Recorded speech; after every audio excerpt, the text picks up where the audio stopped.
Hello there and welcome to my channel Novice Modelling in a Midlife Crisis.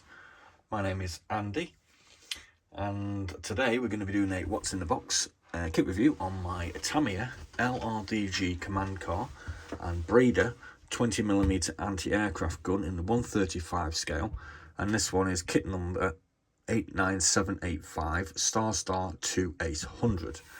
Now this is a sort of combination kit between TAMIYA and ITALERI.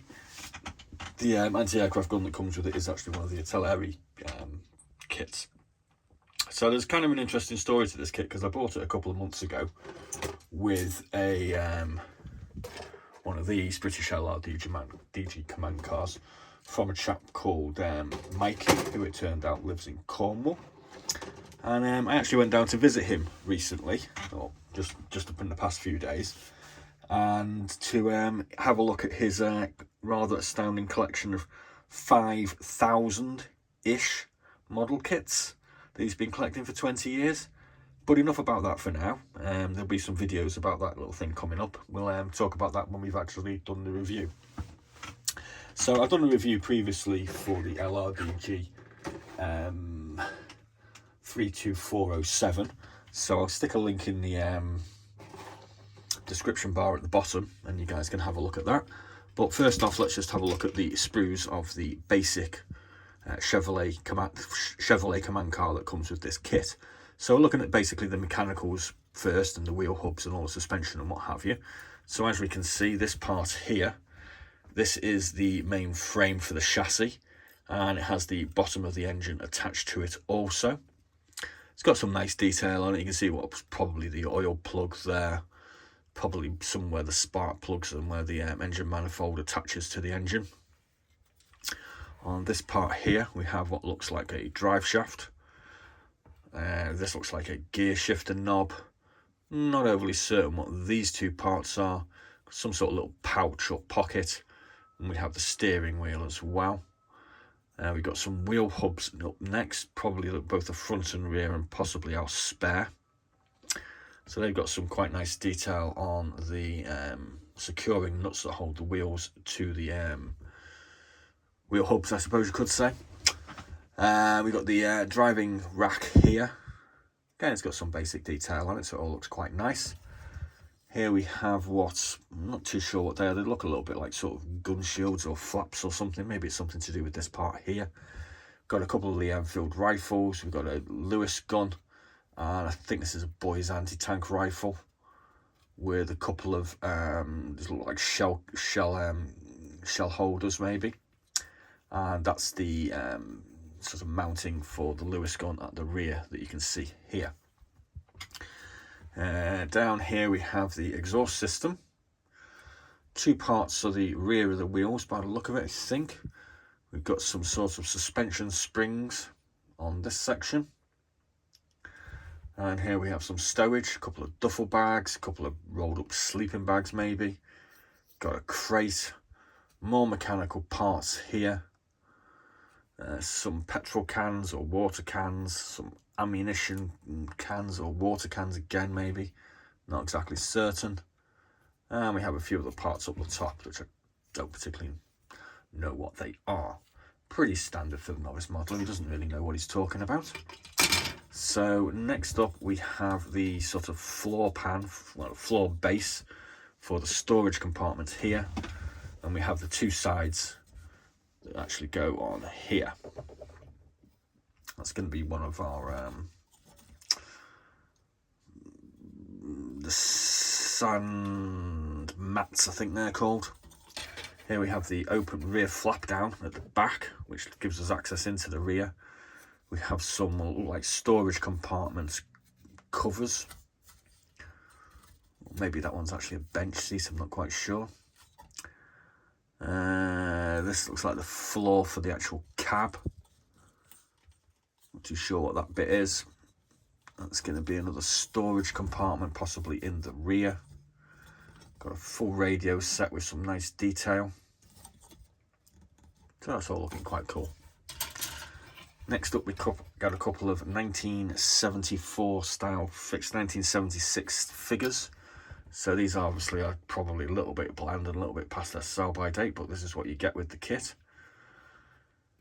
You can see some detail on the boots, got some hand detail, got some sort of little leather pouch or something here.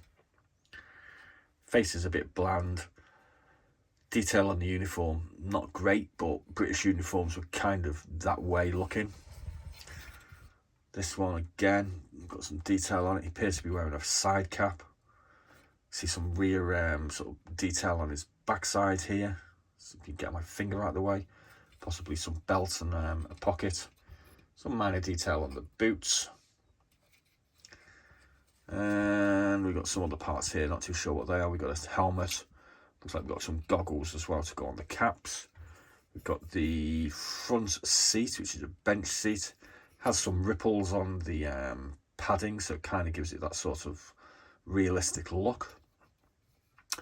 These are going to be the side parts here, I reckon, for just on top of the bonnet. Got a nicely detailed console with a sort of storage compartment here, and you can see some detail on the dials. Not too sure what these parts are. There's the front of the Chevy from the front. Obviously our bonnet goes on here. There's no particular way into the engine compartment, so you couldn't have the bonnet open. It's got some sort of grating grille on the steps and the floor. That's obviously the base where the seat goes. Got a radiator here. I believe this is going to be the water condenser. There's our hood or bonnet. You see where it's hinged here by the look of it. Got some sort of minor sort of stowage things here, I believe. And a bit more stowage at the bottom. So there we go. That's our basic vehicle.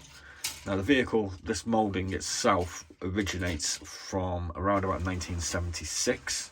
So that's when the tool or the moulding was produced. So all subsequent variants of this kit, including this particular one, are based on this kit that the parts we just looked at. Now this particular kit was produced in 2009 in collaboration with ITALERI, and you get the 20mm anti-aircraft gun with this one. So just have a quick nose at this, check it out. We've got the actual seat here. You can see some holes in the seat. We've got the rotating 360-degree rotating base. We've got the actual gun barrel itself, which looks quite nicely detailed. They're going to be parts of the actual trailer. Got some rather thin wheels with some tread on them. I'm not very good at identifying mechanical parts off these guns, I'm afraid. They just look like little sort of small bits and bobs. The wheels look quite nice though. Quite like those wheels. And they're parts of the trailer as well. It all looks quite nicely detailed. I ain't got no issues with that. So obviously this would have been sort of a trophy of war, if you like, captured while the LRDG were out on patrol. So, you know, everybody needs an anti-aircraft gun at the end of the day. With this you get 5 fake rubber tyres, which have some detail on them. Just says general on the actual tyre. These are in nice condition, no cracks, nothing like that, haven't deteriorated. So they're all pretty good. Now you can actually get obviously the other one which I've shown you, which is the 2013 release. This one does come with some slightly different parts, so just in case you are looking to buy one of these, I'm just kind of showing you what you actually get. So with this particular one, you get this. With this particular one, you don't get the anti-aircraft gun, but you get these figures here, and this one was produced in conjunction with Masterbox. So you get another 1, 2, 3, 4, 5 figures with this particular one. You also get an extra set of stowage. So these are some sort of US and German jerry cans, some various bags and wraps and rolls and what have you, possibly a couple of mines and their cover cases, and 3 barrels, which are US barrels by the look of them. So that's what comes with that one. The older kit, which I don't actually have, which is the 35092, is just basically the vehicle with two figures on its own, probably with the rubber tyres, but I'm not 100% certain because there's a rather interesting gap in this sprue that may have contained original tyres and wheels, I'm not sure. So now I'll have a quick look at the instructions, and then I'll tell you about all my little adventure visiting my mate Mikey. In here we've got basic TAMIYA. Oh, these are Japanese, no one knows. We've got the basic Japanese basic instructions from TAMIYA, which are easy to follow when you get them in English, that is.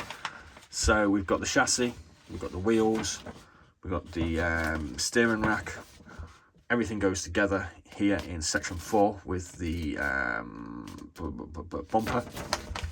Then we put the cab together in section 5 and 6. We've got the bonnet going on, we've got the seat going in, we've got a variety of bits and bobs going in there as well. Number 6, we put the driver in. The second figure is sort of a seated, standing gunner for the rear firing Lewis gun. We put the rear flaps, rear storage area together. And then we put the whole thing together, something like that, in section 9. In number 10, we put a few little bits on, including these rear mud guards, some under storage, and we end up with something that looks kind of like that once we've got it all painted up. I'm not going to bother reading this out because there's a hell of a lot of it, but basically these are great trucks, ideally suited for warfare in the desert. You also obviously get some little decal sheet with two different stencil number sets and a couple of different unit numbers here as well. Now I keep on mentioning this guy Mikey because this is where this particular kit came from. Hi Mikey, how are you doing? I should wave that way I suppose, shouldn't I? Thanks very much for having me for a couple of days. There's actually going to be a video released probably tomorrow, I think now, and that's basically going to be me running rampage in his model barn, where he has around about 5,000 kits, and I had a great time. So we've got a set of videos put together, basically going through a large amount of the kits he had. I didn't actually get a chance to do all of them because there's just so damn many. So keep your eyes out for that. This particular video, standard as normal, will be dumped in our 135 What's in the Box playlist. So there'll be a link for that underneath. And yeah, there we go. That's about it. So there's a really good set of videos coming up shortly with tons and tons of models on them. And there'll be some builds coming up shortly as I'm going to be starting. Keep on going on about my big plan. That was going to be starting this week, but travelling down to Cornwall has kind of took it out of me. So that's just got on the back burner probably till next week when I've gone to work for a couple of days. So thanks for watching. Please do like and subscribe and be seeing you.